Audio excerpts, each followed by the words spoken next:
We are today halfway in between, or we're trying to head towards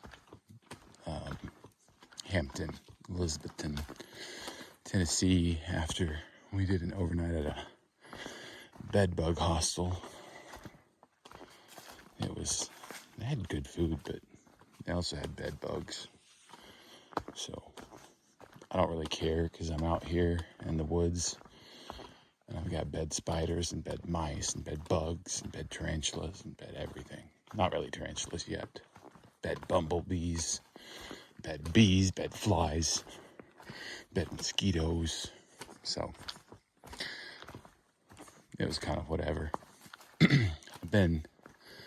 I haven't put my videos together, so I don't know exactly how they'll be. I'm sure I'll have to just lump some days together. We've acquired quite the hiking group, plus their section hikers and everybody else out here right now. We went through the Roan Highlands and saw the rhododendron blooms and the balds, and now we're down to getting to the lowlands where things should start flattening some. So we have one last peak to climb in Tennessee. I'm not exactly sure I'm going to climb it because the shuttle can pick you up and take you to the hostel before it, and then you can walk out of the hostel. So we're anticipating rain. Nobody knows how much. They keep changing the forecast. So we'd like to get closer to the campground and hostel before that hits in full, and then take some time off. One of our hiking partners is going to be getting off in Damascus, but we're going to pull ahead. I'm going to try to do maybe a marathon day, 26 miles, if I can stomach it and get up on time.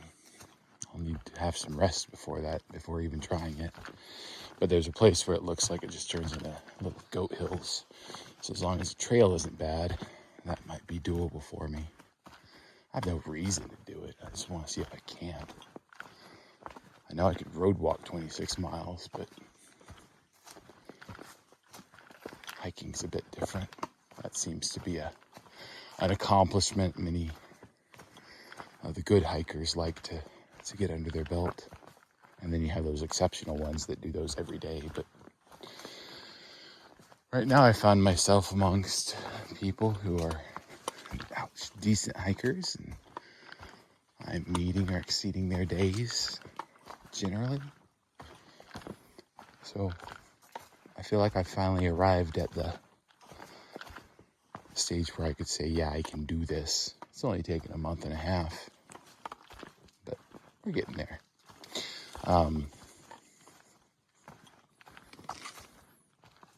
And it's been, I don't like roots. It was odd in the Highlands. I didn't video almost at all. Whenever it got to the rhododendrons and stuff, there were so many people. And I think all of us kind of felt like animals in a zoo. Because you have people out there with big old packs on, but they're not through hikers or even section hikers. They're just walking like 2 miles. And I had a particularly aggressive middle-aged man who was commenting on my pack and how there was no way I'd be able to do the AT with it. I was like, you realize we're 400 miles in, right? Like I've been doing it so far. Anyways, he kept pushing it, and I was not kind to him whenever the AT broke off from that area. And I told him that if he followed me onto the AT, there was going to be nobody to watch what happened to him. And he left me alone.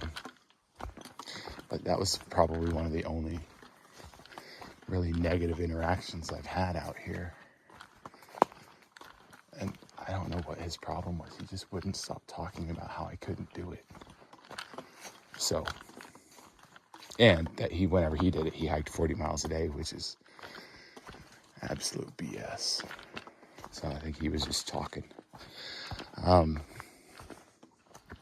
So anyways, I wasn't really pleased though it was pretty, there were so many hikers there that ruts had been dug 2 foot deep, and we all hate ruts because it's how you twist an ankle on a rock in the middle that you can't step to the side, can't catch your balance, and so it slowed us down. Anyways, we felt like animals in a zoo almost. People walking by, and we're just squirting peanut butter in our mouths or cooking and getting all these glares, and people taking pictures of you. And one of the guys called them civilians, and I was like, as opposed to what, us? But it's funny how over time you do distinguish yourself from people who are just out for a little while or living fairly cushy,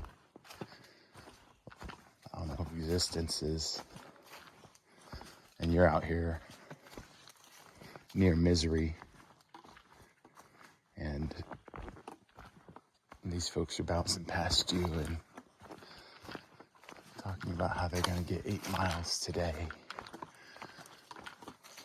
And they're very proud of that, and I would have been very proud of that at the beginning, but after a while it's like, gosh, it's easy to do on an easy stomach to trounce past people, but we're going twice that far today and haven't slept in a bed. Or anyways, I'm fussing. I'm tired. I have a 17-mile day ahead of me today that I don't really want to do. There's a lot of these bridges. They flex. I don't like them. But it's better than traipsing through the creek. So I might video something else. There's supposed to be some waterfalls today at the end. If I can get there, it might be too dark. I might not want to. I'm not sure. I passed up one waterfall. I did not video it yesterday because it was just like a rinky-dink zen wall. I wasn't so impressed with it. But I got the other one. So when I stitch them all together, I'll probably do a multi-day of this because I know I haven't been videoing. Just the terrain was stupid enough. I needed my trekking poles almost at all times. And I had people around me the other times. So we're getting there. Less than 100 to Damascus. That's the quarter waypoint. And I'll do my dead level best to get there and then see where we go next. I don't know if I should be standing close to a ledge, but nice view. Probably the best one I've seen all day. And then more trees. Boop. But that is moving in earlier than expected. So they said expect some rain tonight, maybe. We'll see how it goes. Well, Andrew's headlamp comes in to save the day again. I ran across Haiku. He was a couple miles back. Hopefully there aren't too many people at this campground because I'm going to make some noise setting up. I don't like doing that late at night. And if there are people there, then that means I can't cook tonight. I hear somebody up here, so that might be the case. But we'll check in if nobody's around. If there are, I'll stay quiet. I only have like 3/10 of a mile to go or something like that. Not terrible. So, it's been a day. It is 11:30. I rolled in at like 9:30. And I had to go get water and sit on my tarp. And then I had to cook. And I cooked 2 packages of noodles. Tasty. And then I had to filter some water, and then I needed to drink some water, and I'm probably not going to go get more water, but I probably need more water. I don't know. And it's supposed to rain, so I put up my rain fly, but I didn't actually take it out, so if it does rain, then I'm going to have to jump in hammock real fast and stake it down. This whole setup and striking camp frequently is for the birds. So I just like camping. Then you don't have to take it down in the morning. You can just leave it up. I had the campsite all to myself though, which was surprising. Actually, there's a truck out there, so maybe someone's hiking. Maybe someone's around me. I don't know. I couldn't see anybody. And it's going to be real hard for me not to walk the 0.4 miles down to this hostel that has breakfast. They serve a lot of breakfast. Biscuits and gravy, hash browns, you name it, grits. They have big egg plates. They have burritos on a gigantic tortilla or something like that. It didn't say gigantic. Maybe it said grande. I'd be interested to see. Like I said, it'd be a half a mile to hoof it there, half a mile to hoof it back. I'd have to get up at like early and risk walking through the rain for it. It might be worth it. I don't think they'd shuttle me to another hostel though that I'm staying at tomorrow. They're all kind of pretentious like that. I told the last folks at the hostel that I stayed at, it was like, it'd be a lot better if y'all worked together. Everybody would get more money that way. But right now it's like Hatfields and McCoys down there. Nobody had fun. The third hostel that stayed out of it, everybody likes that hostel. So we chose the wrong two whenever we went. Because one of us stayed at one of them, the other stayed, me and Brian stayed at a different one. They had bed bugs. Don't worry, my stuff is going in a bag in a very hot shed for a very long time if I ever make it back home. It'll kill all the nasties. Or maybe I should just burn it all. Something. Anyways, I had run across one of my walking partners after I met Pastor Stephen. And I saw Pastor Stephen camping next to another guy that has been leapfrogging us, and he has high functioning autism, and lets everybody know it early on in case he misses social cues. And all we could say is, poor kid.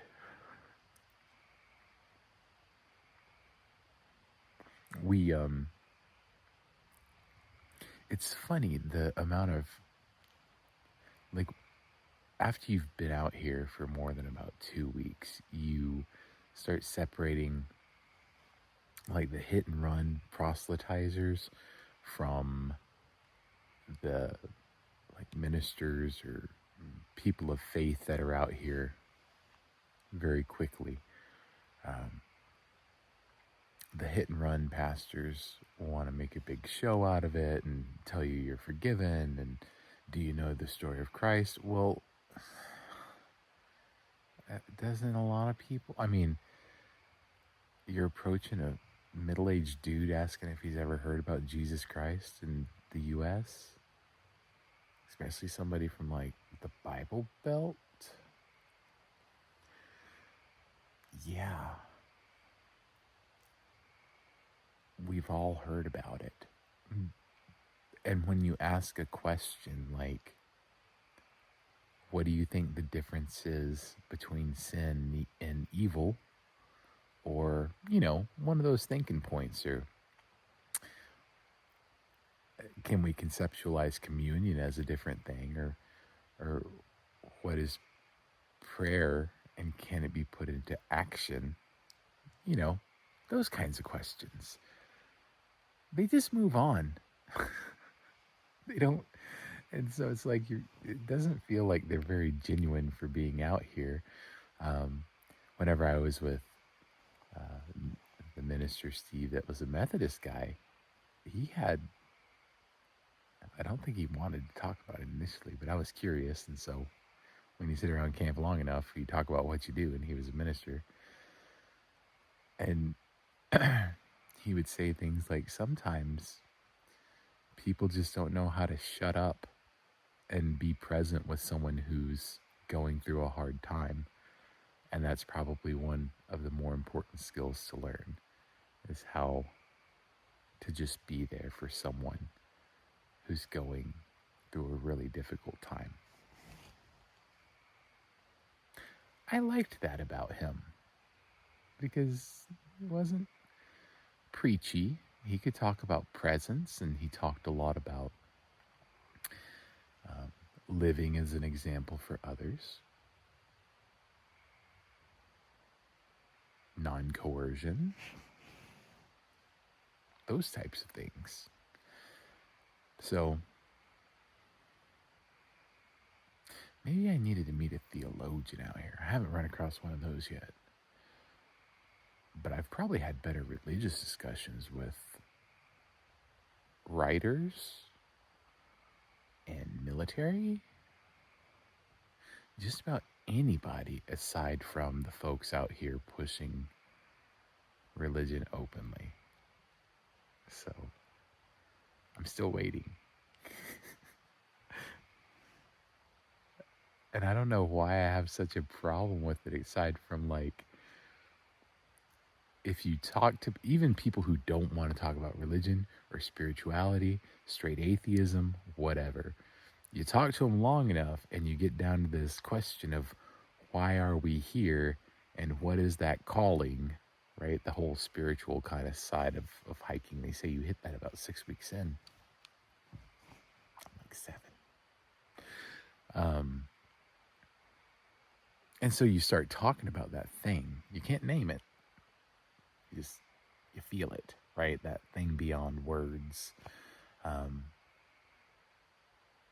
Maybe I should take the pastors that are out here preaching to the side and give them some key tips. Because I saw 2 of them doing that at a very busy place that wanted to be praying for everybody out in the open, and they were a bit much. But they were coaching each other on the side about how to get more folks or how to deal with rejection or something like that. It's fun to watch. Anyways, that whole we didn't like civilians whenever we're walking. And I think for folks that are out here really trying to put their leap of faith to the test, don't really want interference from somebody who's out here not genuinely trying to, I don't think. It's funny how possessive you become over your, not the trail necessarily, but over your duty to the trail almost, right? You're suffering to the trail. Maybe that's what it is. Because people come out here to either beat the trail or to have some revelation through suffering on the trail. And when others aren't out here either seeking one of those things,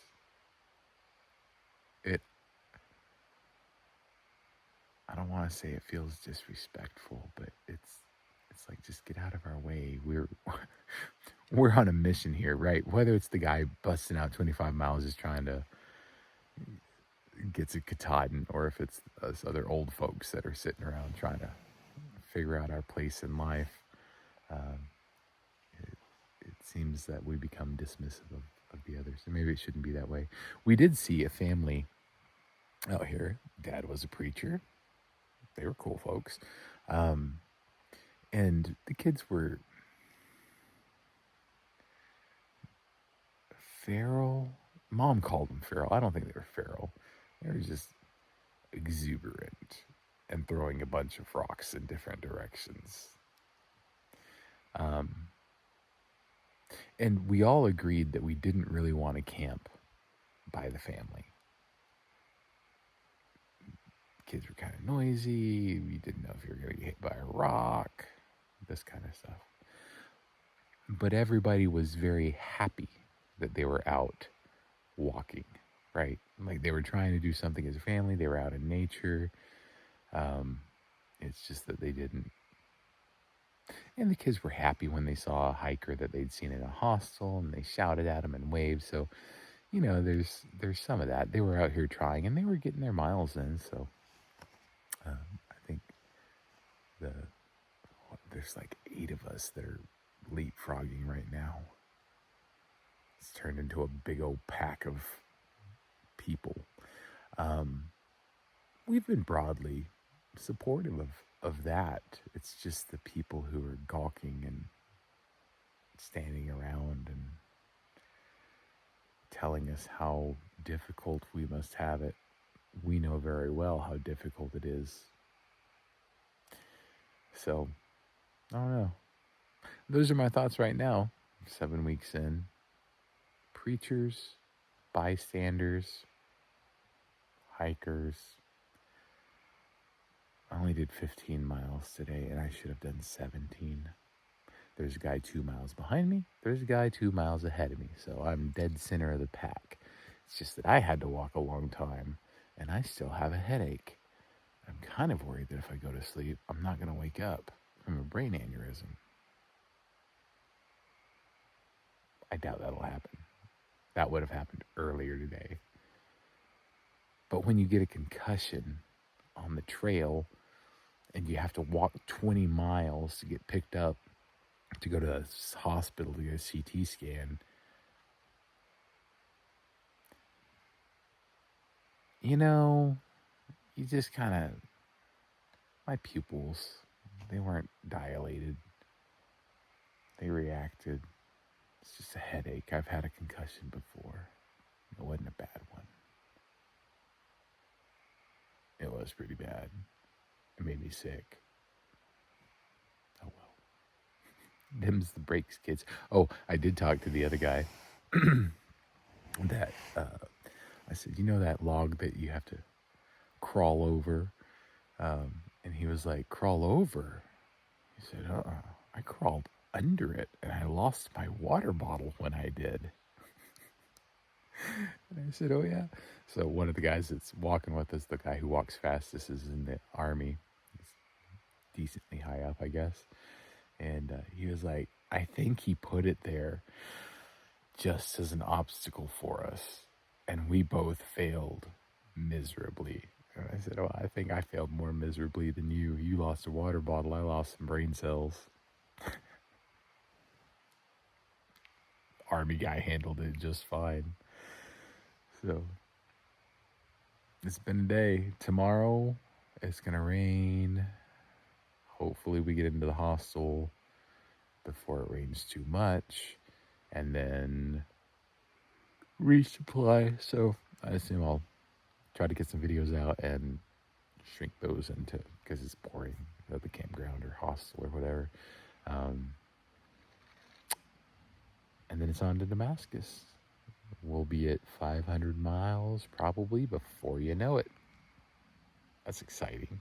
It's funny how fast or how slowly it took to get 400.